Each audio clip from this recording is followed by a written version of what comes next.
ভারতের উত্তর দিকে মাধপুর নামে ছোট্ট একটি গ্রাম ছিল। এই গ্রামে খুব একটা মানুষ বাস করে না। এইখানের মানুষ সব সময় একটা আতঙ্কে থাকে। গ্রামের বাচ্চাদের তাদের মা আরও তাদেরকে ঘর থেকে বেরোত দিত না।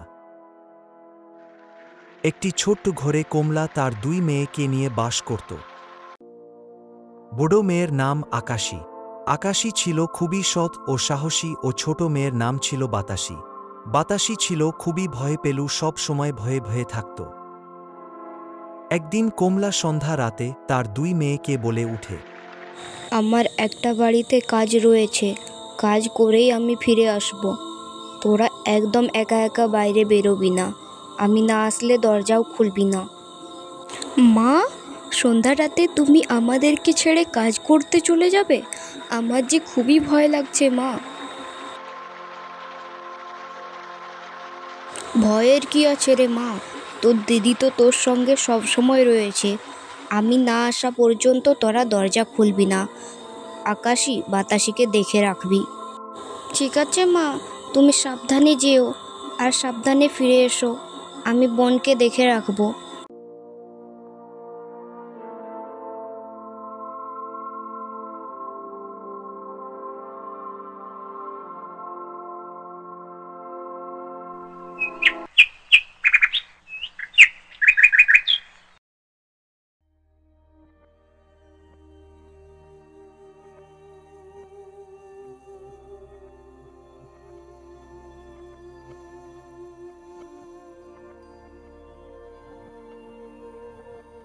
কেউ ঘরে আছো?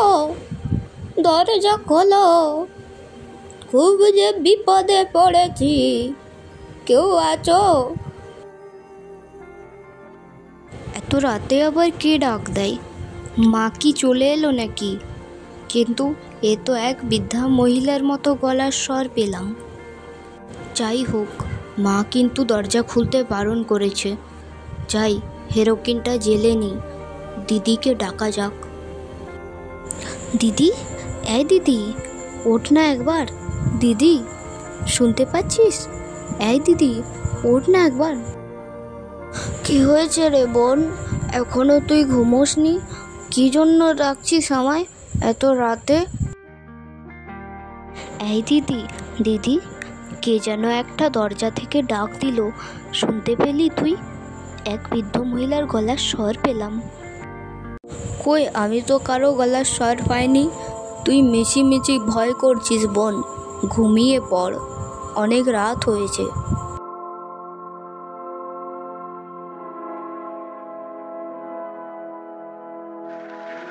কে ভিতরে আছো? দরজাটা দয়া করে খোলো। এই বুড়ো মানুষটাকে কেউ সাহায্য করো। কে হলো বাবা? কেউ যদি থেকে থাকো, দয়া করে দরজাটা খোলো। আবারও সেই একই গলার স্বর পেলাম। দিদি তো আমার কথা বিশ্বাসই করতে চাইছে না। এবার আমার কোনো ভুল হয়নি। এই দিদি, দিদি, ওঠ না দিদি। এই দিদি, আবারও তুই ডাকছিস? তুই কি ঘুমবি না? কি হয়েছে বলতো তোর বোন? এই দিদি, আমি না আবারও সেই গলার স্বর পেলাম। চল না দিদি, গিয়ে একবার দেখি দরজা খুলে কেউ সত্যিই আসে নাকি। কে আপনি বুড়িমা? এত রাতে আমাদের দরজার সামনে কি করছেন আপনি? এই রাতে তোমাদের ঘুম ভাঙিয়ে দেওয়ার জন্য আমি খুবই দুঃখিত বাবা, কিন্তু আমার যে আর কোথাও যাওয়ার জায়গা নেই।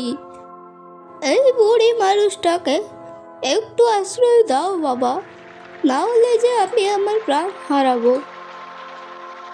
কিন্তু বুড়িমা, তোমার বাড়ি কোথায় গো? তুমি এখানে এইভাবে এলে কি করে? কি বলবো আর বাবা, দুঃখের কথা। আমার বৌমা আমাকে ঘর থেকে বের করে দিয়েছে এই রাতের বেলায়। কত বৌমার পায়ে পড়লাম, কিন্তু বৌমা আমার কোনো কথাই শুনলো না, ঘর থেকে বের করে দিল আমাকে। আহারে, খুব কষ্ট তো গো তোমার বুড়িমা। আসলে বুড়িমা, আমরাও অনেক গরিব, আমাদের খুব একটা ভালো ঘর নেই। রান্নাঘরের সামনে একটা বিছানা আছে, তুমি পারলে ওখানেই শুতে পারো। ঠিক আছে বাবা, তা নিয়ে আমার কোনো অভিযোগ নেই। আমাকে রাতটুকু যেভাবে হোক থাকতে দিলে হলো। এই যে বুড়িমা, এটাই হলো আমাদের সেই রান্নাঘরের পাশের বিছানা, এখানেই তুমি ঘুমোবে। কোনো অসুবিধা হলে আমাদেরকে ডাকতে পারো। না না বাবা, অসুবিধার কি রয়েছে? এত সুন্দর একটা বিছানাতে ঘুমোতে দিচ্ছ, তোমাদের মনটা খুব ভালো বাবা।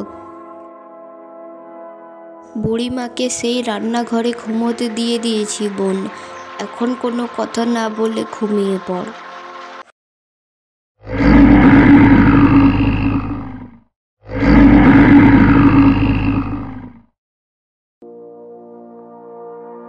এ তো একটা ভয়ঙ্কর জিনিসের আওয়াজ, কি হতে পারে এটা আবার?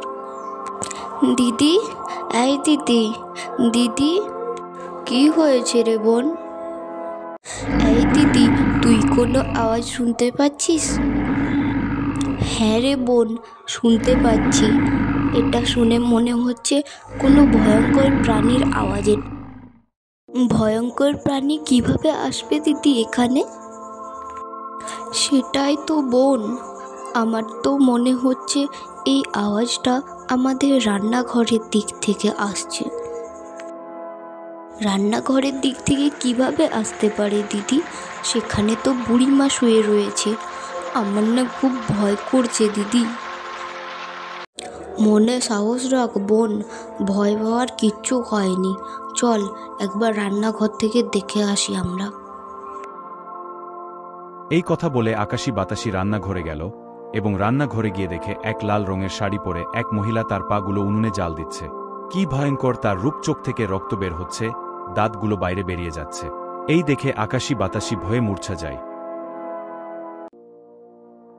পালা বোন পালা!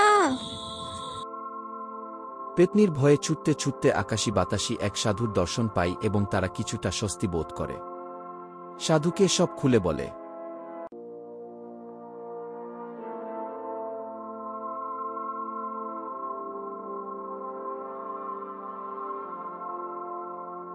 পেতনি আকাশী বাতাসীকে খুঁজতে খুঁজতে প্রায় তাদের কাছে চলে আসে এবং সাধুটি তাকে মায়া জালে বন্দী করে দেয়।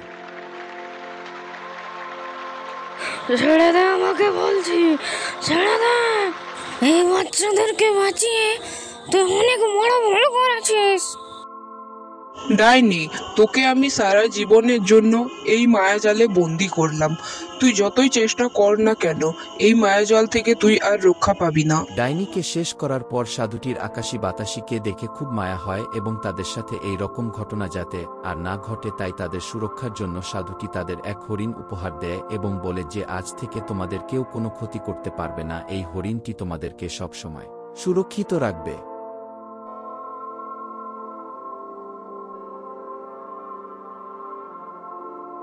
সকাল হয়ে যাওয়ার পর যখন কমলা ঘরে ফিরে আসে তখন আকাশী বাতাসী কমলাকে সব খুলে বলে এবং কমলা খুব ভয় পেয়ে যায় এবং তাদেরকে বলে যে আমি আর তোদেরকে ছেড়ে সন্ধ্যাবেলায় কখনো কাজ করতে যাব না। আর হ্যাঁ বন্ধুরা, তোমাদের কাছে একটাই অনুরোধ, আমাদের গল্পগুলি যদি তোমাদের ভালো লেগে থাকে তাহলে চ্যানেলটিকে সাবস্ক্রাইব করতে ভুলবে না, আর গল্পে যদি কোনো ভুল দেখতে পাও কমেন্টে জানাতে একদমই ভুলবে না।